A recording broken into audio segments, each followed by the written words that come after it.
a paz de Jesus e o amor de Maria. Dando continuidade à segunda série sobre o Adventismo, desta vez tendo como objeto o versículo constante de Daniel 8,14 e todos os desdobramentos oriundos da passagem no âmbito da Igreja Adventista do Sétimo Dia, cumpre-nos hoje falarmos de uma premissa fundamental que, no mais das vezes, passa ao largo daqueles que se debruçam sobre essas e outras questões envolvendo o livro de Daniel, isto é, a datação do livro. Em que momento histórico, ou em qual século, ele foi escrito? É bom que se diga que o livro possui duas versões, sendo que a versão católica contém passagens deuterocanônicas em grego, versículos 24 a 90 do capítulo 3 e capítulos 13 e 14, encontradas na Septuaginta, mas não encontradas na Bíblia hebraica e no Antigo Testamento das denominações protestantes que adotam a Bíblia proposta por Lutero. Isso de modo algum afeta a questão sobre a data de sua escritura, e não é o objetivo desse vídeo. O trago a título meramente informativo. Existe uma controvérsia em torno de dois períodos possíveis para sua confecção, e é sobre isso que vamos tratar. Esses períodos são, ou algum momento do século VI a.C., contemporâneo ao período do exílio babilônico, ou algum outro no século II a.C., contemporâneo ao período da revolta dos Macabeus. A importância dessa questão é fundamental, uma vez que algumas passagens falam de acontecimentos que, no tempo, em relação à narrativa do livro, ou seja, do momento em que foi escrito, se dão ou no presente, ou no passado, ou apontam para o futuro. Com efeito, o marco temporal sobre o período histórico em que o livro foi escrito é decisivo para o seu estudo e interpretação, e não é por menos que existe uma justa controvérsia em torno disso, e que deve ser enfrentada com seriedade. Porém, o nosso objetivo aqui não é aprofundarmos-nos em tal divergência, mas apenas apresentá-la de forma breve e dizer com base em qual teoria daremos sequência a esta série. A importância disso reside no simples fato de que, se o livro foi escrito no século VI a.C., ou seja, em algum momento entre o ano 500 a.C. e o ano 600 a.C., o passado, o presente e o futuro em relação àquele momento ser-lhes-ão próprios. Por outro lado, é lógico que o passado, o presente e o futuro serão substancialmente diferentes se o livro foi escrito no século II a.C., ou seja, em algum momento entre o ano 100 e o ano 200 a.C. Ora, são pelo menos 400 anos de margem temporal entre as duas hipóteses, e, por conseguinte, todos os acontecimentos fáticos compreendidos dentro desse intervalo de tempo a serem considerados. Com efeito, os relatos históricos ou proféticos, para que sejam assertivamente analisados em seu conteúdo, precisam necessariamente estar situados a partir do ponto de vista do qual o autor do livro os descreveu em face da época. Cada um desses dois períodos é marcado por um capítulo notório da história. Na primeira hipótese, o fato mais decisivo, dentro do contexto israelita, foi o cativeiro babilônico, ao qual o povo hebreu foi submetido, entre os anos de 586 a.C. e 538 a.C. Cativeiro esse sob o comando de Nabucodonosor II. Na segunda hipótese, a revolta dos Macabeus, que foi uma rebelião judaica contra os seus opressores gregos sírios em Israel, iniciada em 167 a.C., sob o comando de Judas Macabeus, os livrou da quase dizimação, além de todos os ultrajes a que foram submetidos, como veremos oportunamente. Os defensores do século VI a.C. baseiam-se nas: primeiro, afirmações presentes no próprio livro. O profeta Daniel fala em primeira pessoa em muitas passagens. Afirma que recebeu pessoalmente a ordem divina de preservar o livro. O fato de que existam sessões nas quais o autor se refira a si mesmo em terceira pessoa não lhes parece estranho, já que esse estilo, segundo esses, é frequente em obras antigas.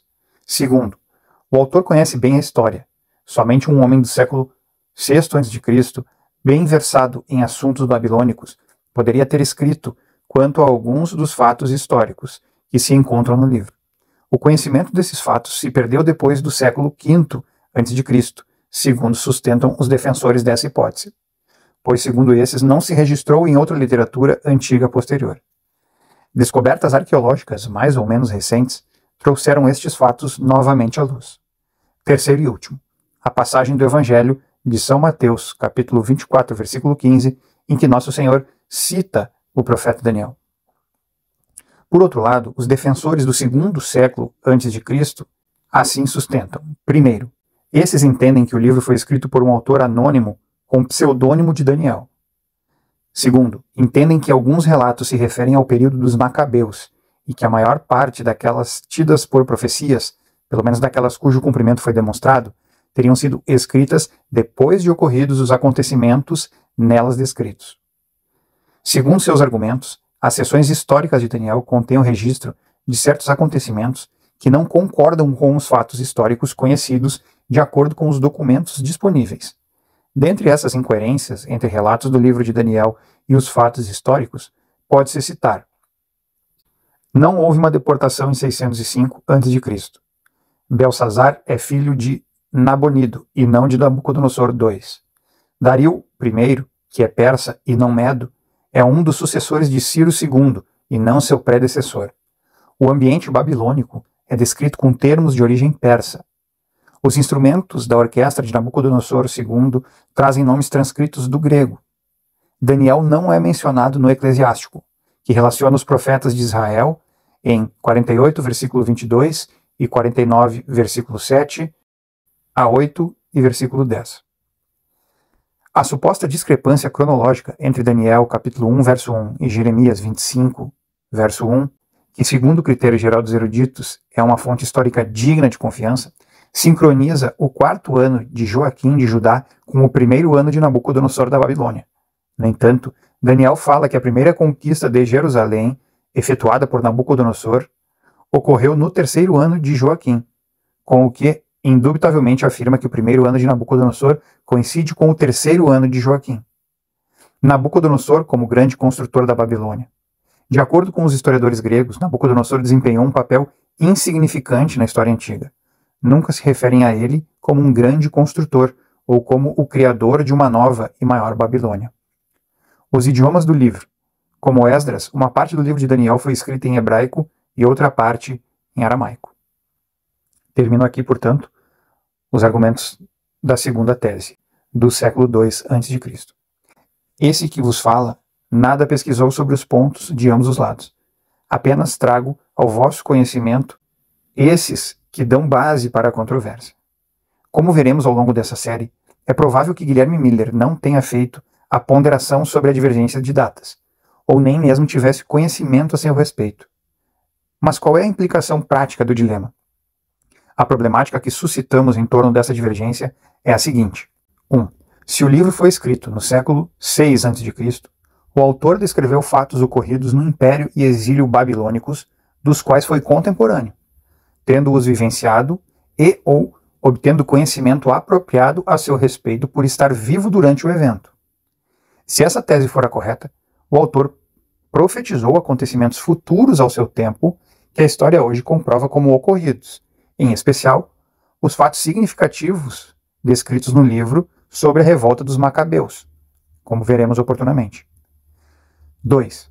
Porém, se o livro foi escrito no século II a.C., o autor descreveu fatos ocorridos em sua época que foi contemporânea à revolta dos Macabeus e à perseguição seleucida. Por outro lado, aquilo que falou em relato alegórico sobre os impérios que antecederam esse período, o fez olhando para o passado, a partir de conhecimento histórico a respeito desses fatos, incluindo os relatos sobre o exílio babilônico. Eis a implicação, ou seja, se o livro foi escrito no século VI a.C., o caráter profético se agiganta, e mais do que isso, se confirma precisamente no tempo. Já, se foi escrito no século II a.C., os relatos são totalmente históricos, ainda que possam prestar-se como que um prenúncio profético na forma de tipo e antítipo, tese aceita pelos defensores do segundo século a.C., com base nos tipos históricos constantes do livro. Nabucodonosor, imperadores, impérios, reis, perseguições, etc. Cito um exemplo dentre os defensores de cada uma das correntes. A introdução ao livro de Daniel constante da Bíblia de Jerusalém, versão essa católica e bastante festejada, sustenta que o livro foi escrito no século II a.C. Essa não é uma posição oficial da Igreja, mas daquela tradução. Contra esta posição, temos a importante afirmação do historiador Flávio Joséfo, do século I da nossa era, que deixa claro em sua obra A História dos Hebreus o seu entendimento de que o livro teria sido escrito no século VI a.C. Particularmente, eu assumi como minha a posição atual da Bíblia de Jerusalém, mudando, portanto, o entendimento que tinha há alguns anos sobre a dita divergência. Isso porque, ainda que não seja uma posição oficial da Igreja, trata-se de uma posição católica. Reafirmo que não fiz qualquer estudo sobre as razões de cada tese.